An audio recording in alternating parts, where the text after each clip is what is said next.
Yo no me paro como ministro de Educación, me paro como gerente de recursos humanos. Esto de universidades por todos lados. Sabemos que nadie que nace en la pobreza en la Argentina hoy llega a la universidad. Decir que no van a llegar nunca los pobres a la universidad me parece tremendo. Y además de la paritaria, la otra pata del conflicto universitario es el presupuesto. Nosotros queremos el compromiso del cerdo. Que el Fondo Monetario Internacional siempre pide que el ajuste vaya sobre la educación pública. Defender la educación pública como derecho social. Bienvenidas y bienvenidos ustedes como oyentes, ustedes como invitadas a una nueva edición de Cátedra Abierta. Poca responsabilidad tenemos hoy que la del desafío de hablar sobre la escuela media, la escuela secundaria, y estamos con invitadas y les voy a pedir que se presenten. Arrancamos por la más joven sin que se ofenda a nadie, pero la tengo aquí a mi derecha. ¿Cómo estás? Bien, mi nombre es Lucía Godoy, soy estudiante de secundaria de sexto año de Polivalente. Seguimos.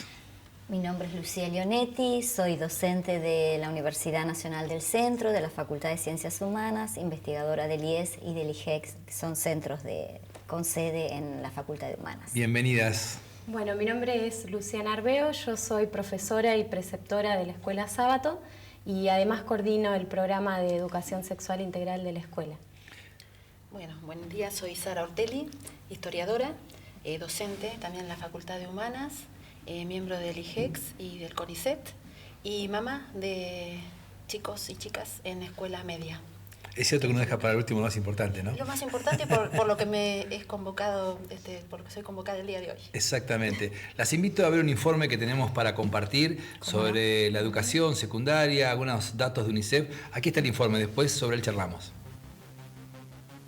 A pesar de los avances alcanzados en los últimos años, la educación secundaria aún presenta un gran desafío. Lograr que todos los jóvenes accedan a la escuela, aprendan y finalicen sus estudios. Hoy cerca de 500.000 adolescentes no van a la escuela secundaria. De los jóvenes que ingresan al nivel, solo el 45% logra completar sus estudios secundarios. ¿Por qué muchos adolescentes no terminan la secundaria?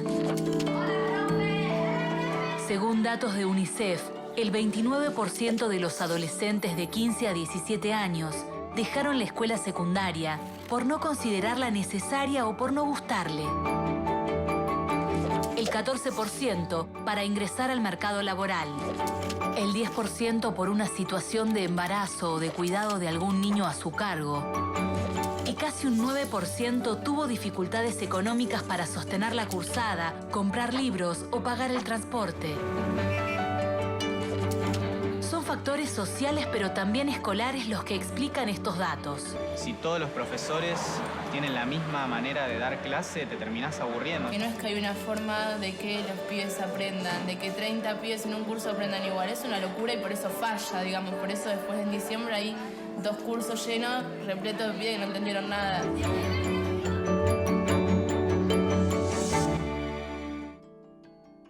Bueno, nos dejó contundente aquí en el medio de la mesa un regalito que es difícil de desarmar, porque cuando uno observa los datos, lo primero que tiende a pensar es, ¿hay una expectativa sobrevalorada sobre la secundaria o efectivamente hay una expectativa que no se cumple? Bueno, dale, Lucía. Vamos a... Una de las Lucías que tenemos. Exacto, una de las Lucías. Vamos a romper. Yo creo que por ese camino se puede explicar algunas de estas cosas que estábamos viendo y que son tan contundentes. Yo creo que, y no es un tema puntual de nuestra escuela y de nuestros días, siempre hubo unas expectativas un tanto sobrevaloradas históricamente, ¿no? Sobrevaloradas respecto a lo que la escuela ofrece desde sus distintos niveles respecto a las oportunidades, a los estudiantes, alumnos que han transitado por esa escuela. Esa es una. La segunda, creo que bueno, a lo largo de la charla podemos extendernos un poco más. Tiene que ver un poco con lo que dijo allí un alumno muy lúcidamente, o una alumna. No se puede enseñar a 30 los mismos contenidos, una misma formación, porque las expectativas también de cada uno de los estudiantes, de las estudiantes, son diferentes. Pero bueno, no quiero monopolizar. ¿Coinciden con Lucía? Sí, en cierta medida sí. Quizá alguna de estas falencias se tratan de subsanar con las especialidades o no sé bien qué nombre tiene como el segundo Las orientaciones. ciclo, las orientaciones, ¿sí? Las orientaciones. En que por ahí cada estudiante, según sus gustos o más o menos sus inclinaciones, encuentra un caudal, digamos, diferente al primer ciclo. No sé si estas expectativas se llenan en su totalidad, digamos, cuando vos ingresás a la orientación que elegiste. Sí, mismo cuando creo que yo en particular cuando entré a Polivalente, en primero ya tenía una orientación que elegir y eso también. Claro. Te decían, bueno, es arte y arte para mí en ese momento era dibujar y ahora que tengo tantas cosas, sí, hay una expectativa que en realidad no tiene nada que ver y nunca te lo dijeron. Entonces también tratas de decírselo ahora a los más chicos. Claro. Luciana. Sí, coincido con lo que están planteando y además pensaba más allá de esta posibilidad que hay en cuanto a las orientaciones que se brindan a los estudiantes, también todos los proyectos que se desarrollan y que son transversales. En la escuela tenemos ejemplos de algunos proyectos que a través de esos proyectos y del desarrollo donde contribuyen diferentes actores, parte de la institución y muchas veces externos, se desarrollan temáticas o trabajos con los estudiantes y las estudiantes y también se descubren algunas cuestiones que tienen que ver con sus intereses, con las trayectorias de vida que empiezan a definir ya desde la escuela y bueno, y eso es también bastante interesante. Me parece que más allá de esta cuestión más disciplinar de las orientaciones, todos los proyectos que tengan, digamos, una perspectiva de inclusión y que ofrezcan determinadas herramientas y recursos va a aportar también a darles más herramientas para que puedan tener más libertad de elegir esos proyectos de vida, ¿no? Después de esta síntesis o esta opinión de cada una de las invitadas, nos metemos ya en cuestiones muy, digamos, cotidianas que tienen que ver con, por ejemplo, cómo medimos como sociedad el éxito y el fracaso. ¿El éxito es terminar el secundario? Claro. ¿O es un fracaso no terminarlo? ¿O va por otro lado el fracaso? Porque quizás quien termina no haya alcanzado un éxito, sino también esté comenzando a reconocer que fracasó porque no aprendió, porque no encontró algunas de las cosas a las que fue a buscar. Es interesante. ¿Hay fracaso? ¿Hay éxito? ¿Es una medida?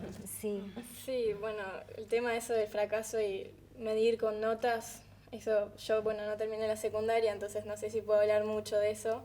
Pero estás en sexto año, ya estás para terminar. Ya estoy para terminar, sí. Pero sí ver cómo mis compañeros y yo misma nos medimos entre nosotros con notas y con comentarios que recibamos de profesores que nos ven 2 veces a la semana, una. También es bastante que define a cada uno con las expectativas también. Sara, vos como mamá, ¿qué cosas tomás como referencia para ver en tus hijos, en tus hijas, si fracasan o tienen un éxito con alcanzar los logros que uno planifica como madre? Bueno, yo lo que espero de ellos es que puedan ir atravesando sus años de la secundaria, que aprueben y que pasen de año, porque creo que eso les facilita la vida, digamos, y porque la secundaria es una etapa educativa que deben cumplir. Tu sonrisa, que siempre es muy llamativa, pero en particular cuando vos decís que pasen de año. No, bueno, digamos, digo, pero que lo atraviesen de manera... Digo, la adolescencia es una etapa también donde hay muchos aprendizajes, donde hay una incursión en la vida social, en la vida afectiva. Entonces, mi expectativa como mamá es que ellos cubran todas esas instancias sin que la escuela sea una carga por esta cuestión. Sí, frustrante muchas veces. Exactamente. Y después, bueno, no voy a ser muy objetiva en esto, pero yo las materias que mido, ¿puedo decir esto? Bueno, las materias que mido son historia y formación ciudadana o educación, porque para mí es, no porque yo sea esto, pero para mí es el conocimiento del pasado para entender el presente y la formación ciudadana para que sean ciudadanos libres, participativos, comprometidos con su realidad, políticos. Entonces, para mí, si a ellos les va bien y entienden y se sienten motivados en esas 2 materias, está hecho el año. Mirá. Y después, si lo demás va bien, buenísimo, y que pasen de año. Y también atender a su formación afectiva y demás. Si tienen que dedicar un verano realmente a preparar materias, hago un poquito la vista gorda, porque los veranos de la adolescencia no vuelven. Y entonces me parece que si eso va a ser una carga, realmente, con total sinceridad lo estoy diciendo, esa es mi mirada como mamá, y acompañarlos, por supuesto. Y bueno, y que se vayan autolimitando en algunas cosas dentro de todo y que vayamos aprendiendo juntos, porque yo tampoco aprendí, soy nueva en esto también de madre de adolescentes, ¿no? Exactamente. Pero creo que ese es el tránsito. Luciana, cuando tenés posibilidades de hablar muchas veces. Siempre ustedes, como preceptores, tienen una vuelta más de tuerca con las chicas y los chicos. ¿Por qué? Porque, bueno, muchas veces se expresan de una forma que en el aula les cuesta un poco más, por temor. ¿Qué cosas vos percibís que ellos referencian cuando hablan del secundario? O de esta etapa, como bien dice Sara, adolescente que tienen que pasar. Y un poco me sumo al debate anterior de también pensar, no generar, digamos, una discusión parcializada en términos de fracaso o éxito, sino que esta cuestión del fracaso o éxito de algún modo lo venimos arrastrando desde el inicio de la escuela moderna, y esto que decía Sara es fundamental en el sentido que la escuela, más allá de prepararlos para seguir una carrera universitaria o seguir transitando en el mundo del trabajo, también es un espacio de convivencia, de construcción de identidad, de solidaridad, de permanente construcción en esta formación de sujetos y sujetas críticos, de ciudadanía, formación de ciudadanía. Y en ese sentido me sumo a la pregunta que me hacías, un poco nos van transmitiendo los temores que genera estar transitando en este momento de tener que estar prontos a tomar la decisión de qué camino van a seguir, sobre todo en los años que ya están por finalizar. Al principio es el temor de la entrada al secundario, y después hay muchas cuestiones que como preceptores tenemos acercamiento de sus experiencias de vida por fuera de la escuela, que también son interesantes y están ahí presentes, que eso es interesante también de considerarlo, porque las trayectorias escolares van a ser diferenciadas muchas veces. Claro. Lucía, ¿hay responsabilidad en las instituciones sobre los éxitos y fracasos finalmente? Bueno, a ver, yo creo que las responsabilidades son compartidas. Vuelvo a repetir, me parece, y que de alguna manera se ha transitado por aquí. En principio, dos cosas quisiera, y perdón que me aparte un poquitito de tu pregunta, ya lo voy a retomar. Una es que tal vez nosotros tendemos a generalizar, ¿no?, la escuela y a homogeneizar, cuando todos sabemos que la escuela es una institución que presenta profundas heterogeneidades y que tiene que ver, porque bueno, la territorialidad de esa escuela tiene que ver con las características, el tipo de comunidades, los sujetos y sujetas sociales que esa escuela recibe como alumnos, el perfil de los docentes. Entonces, primero es esto, uno habla de la escuela o de las escuelas medias y lo que todos docentes sabemos, alumnos, alumnes en general, es la diversidad. Y que me parece que eso esa diversidad muestra que hoy nosotros lo que podemos tener es, bueno, algunas de nuestras voces que claramente no muestran esa homogeneidad, sino lo que muestran una singularidad. Diría que la respuesta de Sara o las reflexiones que hacía recién Luciana, evidentemente son muy singulares. Posiblemente otras madres, otros padres midan el éxito o el fracaso respecto a la cantidad de materias que aprobó, la cantidad de materias o si repitió o no. Evidentemente a Sara la preocupación es otra cuestión. Ahora, porque hay un tema que surge del informe que tiene que ver con el interés de los propios chicos. Los chicos y las chicas con respecto. Quiero hacer una reflexión. Mira, nosotros tenemos la obligatoriedad, ¿sí?, de la escuela media. ¿Sí? Eso no implica, y esto lo dice Inés Dussel citando, Inés Dussel es una investigadora en ciencias de la educación muy prestigiosa, citando a un teórico francés, no necesariamente porque uno garantice la obligatoriedad escolar, vas a garantizar que estén interesados en recibir esa obligatoriedad escolar. Ahora, hay alternativas, digamos, hay países que lo resolvieron de otra forma, esto de la obligatoriedad y el interés. No. Porque uno, síntesis, digamos, todo el mundo habla de Finlandia, por ejemplo. Nadie sabe cómo es Finlandia, pero bueno, inclusive una serie que los jóvenes y muchos miramos que es Merlí, decía, porque Finlandia, y el profesor hablaba, basta con Finlandia, nosotros tenemos una realidad distinta, un mundo distinto. No es el parámetro, efectivamente, pero porque por otro lado, y ahí retomo un poquito tu pregunta, y que me parece que también lo hemos puesto aquí, medir el éxito o el fracaso de acuerdo a lo que se apruebe, desapruebe, la deserción o si está ese alumno o alumna retenido en el sistema escolar, nos corre del eje, que por ahí pasa estos sistemas de evaluación y el supuesto éxito de Finlandia. ¿Sí? Si en cambio podemos evaluar, yo no diría no como éxito ni como fracaso, sino esta otra cosa, la oferta que la educación pública, y en este caso la escuela media, puede hacer a los alumnos, alumnas, para ofrecer nada más y nada menos que la formación de la ciudadanía, de que sean sujetos y sujetas críticas, que puedan tener un compromiso. Yo no sé un poco cómo lo ve Lucía, ¿no? Sí. Pero si las expectativas del caso de sus compañeros, compañeras, tiene que ver con esto. Bueno, pero vos fíjate, Lucía, y le pregunto a la Lucía alumna de secundaria, ¿sí? Que encontraron muchas veces lo que uno siente es que le faltan motivaciones o identificación con la escuela, con el colegio de los chicos. Y para vos, Lucía, digamos, más allá del secundario, toda esta lucha que tuvo la escuela polivalente con respecto al edificio, ¿te relaciona de otra manera con el secundario, con la escuela, con tus compañeros, tus compañeras? Sí, bueno, creo que obviamente es un tema cultural que se ve mucho dependiendo en qué país o dónde estés, en qué escuela, inclusive con quién te relaciones, va a ser tu interés. También la exigencia propia de que fuera de tu ambiente tenés tu exigencia de que ya sea de familia o propia, se ve. El tema de la lucha estudiantil en el caso de Polivalente a mí me unió muchísimo, no solo a nivel personal con un montón de cosas, también me hizo ver cosas que capaz que no me unieron, pero ponele, hay profesores que estaban en desacuerdo y como que me chocó. ¿Desacuerdo con la lucha? Con la lucha. No sé si con la lucha. Que no era, usted no tiene por qué involucrarse en la lucha, claro, por ejemplo. O sea, sin saberlo, me imagino lo que puede responder alguno de nuestra edad o alguna. Lo toman como que vos estás en una escuela, en cualquiera, que estás 6 años y después te vas, que ellos deberían cargarse al hombro la lucha y no los estudiantes porque ellos ya se van, porque ellos no les...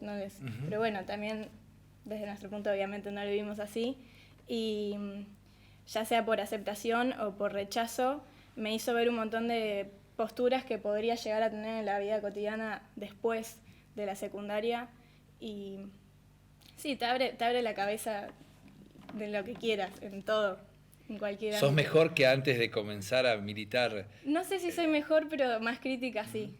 Bueno, sí. Es muy interesante eso que está sos planteando. Mucho mejor, te lo podemos asegurar. Claro, eso es muy interesante. Digo, si se logra en principio esto, ahí en términos de éxito, fracaso, Lucía, uno podría decir, bueno, a ver. Bueno, claro, pero hay que ver qué éxito es. Claro, bueno, por eso digo que si lo estamos midiendo en términos de... ¿Cómo es la escuela en términos de conflictividad, de violencia, de discriminación? Porque es algo que mucho se habla entre los jóvenes y las jóvenes y uno siente que muchas veces sería un ámbito razonable para poder plantear algunos ejes sociales. ¿Arranco? Arranca. Bueno, nada, pensaba en que cuando hacías esta pregunta, en que como instituciones educativas no estamos exentos de las cuestiones que pasan a nivel social. Entonces, todas estas cuestiones de violencia, de discriminación que se ven en la sociedad también se replican en los ámbitos escolares. Y ahí es donde como adultos tenemos que estar bien atentos y atentas para ver de qué manera vamos a intervenir, de pensar realmente las intervenciones, que no sean intervenciones individuales, sino intervenciones más pensadas institucionalmente. Y en este sentido hay propuestas de trabajo que apuntan al abordaje de situaciones de violencia y discriminación. Bueno, en el programa de ESI de la escuela trabajamos mucho sobre esas cuestiones y lo trabajamos de una manera transversal, como un espacio específico, pero también curricularmente. Y bueno, y nos genera un montón de instancias de diálogo con los estudiantes y las estudiantes que son muy interesantes y muy ricas para poder pensar estas cuestiones críticamente. Las experiencias que yo he tenido en las 2 escuelas de mis hijos es que sí se debate, se hacen acuerdos de convivencia. También tiene que ver, me parece, a veces con los perfiles de las instituciones y de los directivos, que me parece que es fundamental, ¿no? Porque de pronto, de hecho, la ESI es una ley, pero no se baja, digamos, de la misma manera en todas las instituciones, por poner un ejemplo, que me parece que sería fundamental que esto sí realmente sucediera, ¿no? En todas las instituciones, o lo mismo cómo se abordan temas de discriminación. Ahora, Sara, y violencia. Es tan profundo lo que decís, que la conclusión es que dependemos de los gabinetes pedagógicos muchas veces a partir de su decisión de avanzar sobre criterios o establecimientos educativos y no sobre un plan, un programa nacional que establezca que esto es porque en realidad es injusto que vos tu hija, tu hijo vaya a un colegio, a una escuela, donde de acuerdo a la decisión de los directivos se trata, no se aborda de una forma, por ejemplo, la conflictividad, la convivencia. Sí. Es más complejo, me parece aún, ¿no? Porque me ha tocado también lugares en los cuales la comunidad de padres y madres reacciona contra esta cuestión, tal vez de una buena iniciativa de los directivos y de los docentes del colegio. Y entonces es un tema complicado, me parece, a discutir mucho y a reflexionar mucho sobre esto. También lo que decís de curricular y extracurricular creo que es muy importante, porque sí, muchas de las cosas que yo aprendí de la secundaria lo aprendí fuera del material de estudio. Y está bueno, sí, pero también estaría bueno que aborden cosas dentro del curricular. Totalmente. Que ahí un padre, ponele, no se podría meter tan a lleno como se mete en ese momento, siendo ley. Aquí había una hija, perdón. No, es que pensaba un poco con el tema de lo curricular y extracurricular, que esto efectivamente es una dimensión de una problemática que nos atraviesa en principio a toda la sociedad, a las distintas gestiones, digo, desde la gestión escolar hasta la gestión de las autoridades gubernamentales, que evidentemente también son un poco ambiguas con la aplicación de determinadas, ¿no? Me parece que tiene que ver con esto, porque si un directivo, de acuerdo a sus intereses, puede darle una suerte de impronta, habla de que efectivamente hay una preocupación no muy clara por parte de las autoridades para que determinados contenidos, determinadas asignaturas y demás se traten dentro de las instituciones. Eso por un lado.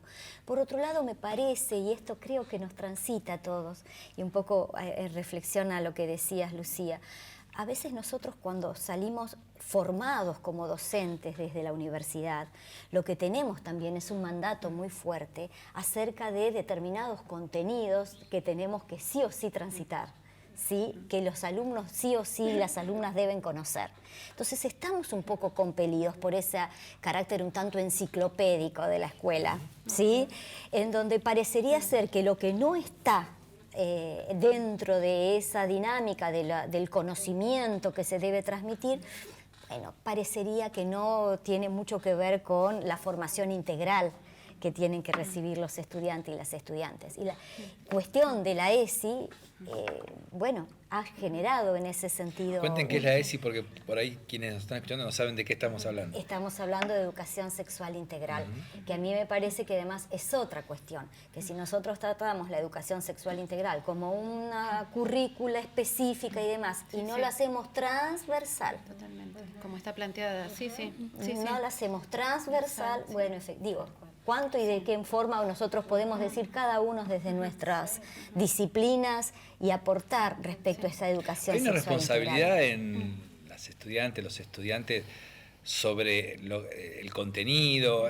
¿Podemos tirar a ellos la responsabilidad? ¿Sí? Habría que hacerlo. Esto lleva, cuando recién comenzó a hablar Lucía, uno de los ejes es el tema de la injerencia o no que deben tener las familias, digamos, en la educación. Yo me quedé pensando en ese tema y yo creo que en la educación media uno acompaña, pero no tiene que tener demasiada injerencia. Me parece que más bien tiene que tal vez empoderar a sus hijos y a sus hijas para que ellos sean quienes planteen deficiencias, curiosidades, demandas, ¿no? a la escuela. Por supuesto que ante una situación límite, por ello muy grave, el padre o la madre puede accionar o puede pedir una reunión o lo que sea, pero me parece que en ese sentido los chicos tienen que tomar la posta. Y también te digo una cosa, en mi caso por lo menos los chicos también van poniendo ciertos límites. Entonces plantean una situación en casa, bueno, necesitas que hable, no mamá, yo voy a hablar con la profe, yo voy a hablar con la directora, yo voy a hablar a través del centro de estudiantes, que es otro vector, claro, de representación de ellos, muy importante, que en algunas escuelas funciona mejor o peor, digamos, pero que es el órgano a través del que ellos, digamos, hacen sus planteamientos, y me parece que eso es fundamental.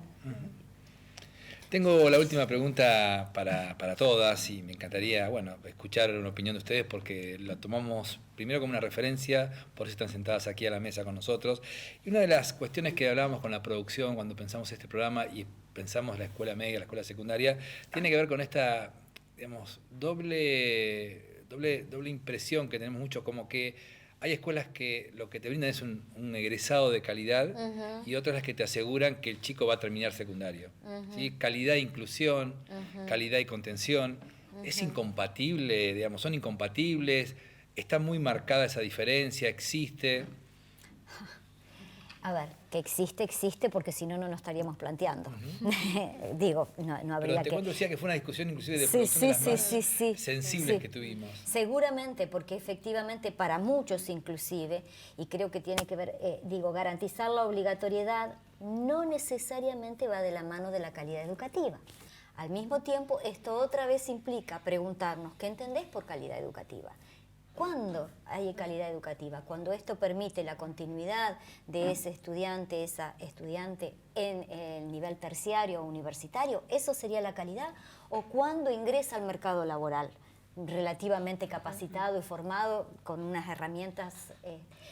Esa es la otra cuestión. No nos ponemos tampoco demasiado de acuerdo, que en el fondo tiene que ver con que no nos ponemos demasiado de acuerdo también para qué queremos la escuela media. ¿Sí? Porque tiene que ver con eso. ¿Para qué la queremos? ¿Para que pueda seguir en su biografía escolar? ¿O para que pueda ingresar al mercado laboral?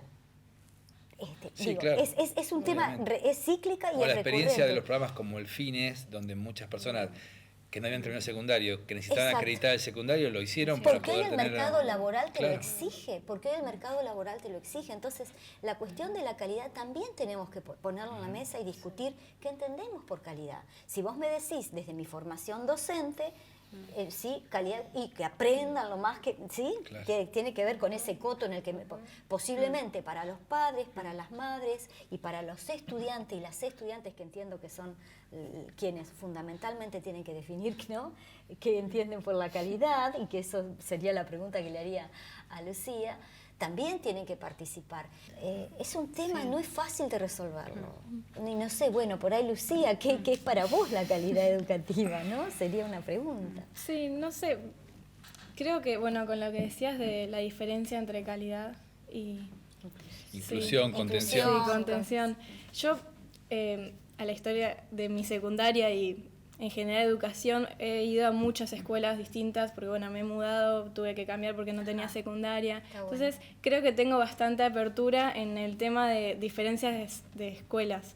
Pero a su vez veo diferencia entre los mismos compañeros y en las mismas escuelas. Es distinto el A y el B. Claro. Pero es muy distinto, no es ni siquiera los contenidos que te dan, porque los contenidos son los mismos, las cátedras y los profesores son los mismos, pero las exigencias que nos vemos reflejadas en nosotros es totalmente distinta al resto. Entonces, la calidad, en mi caso, es muy distinta a la que se plantearía una amiga de otro curso, que inclusive formamos parte del mismo grupo de amigas, la misma todo. Ahí está. Pero sí, en mi caso sería, bueno, que me cueste menos llegar a un mundo laboral y sí, al mundo en general, no sé si laboral, porque en este momento también está como medio en crisis el concepto de capitalismo, por lo menos en mi salón se ve bastante. Qué bueno. Pero sí que sea una ciudadana representativa o que tenga más apertura de lo que veo y poder mejorar lo que sé que está mal y no quedarme de brazos cruzados, creo que eso sería un gran logro para la escuela. Qué bueno. Muchas gracias, un gustazo tenerlas y te puedo asegurar que si hubiésemos diseñado un cierre con las invitadas y con vos, era el mejor que podíamos hacer, porque nos diste un aporte y una ratificación de todo lo que hablamos durante esta media hora. Muchísimas gracias, un gusto tenerlas con nosotros. Gracias a ustedes por elegirnos. Nos encontramos en la próxima edición de Cátedra Abierta. Yo no me paro como ministro de Educación, me paro como gerente de recursos humanos. Esto de universidades por todos lados. Sabemos que nadie que nace en la pobreza en la Argentina hoy llega a la universidad.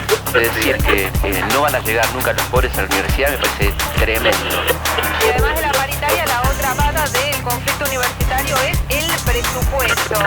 Nosotros queremos el compromiso del CERN. Que el Fondo Monetario Internacional siempre pide que el ajuste vaya sobre la educación pública. No de la oportunidad de defender la educación pública como derecho social.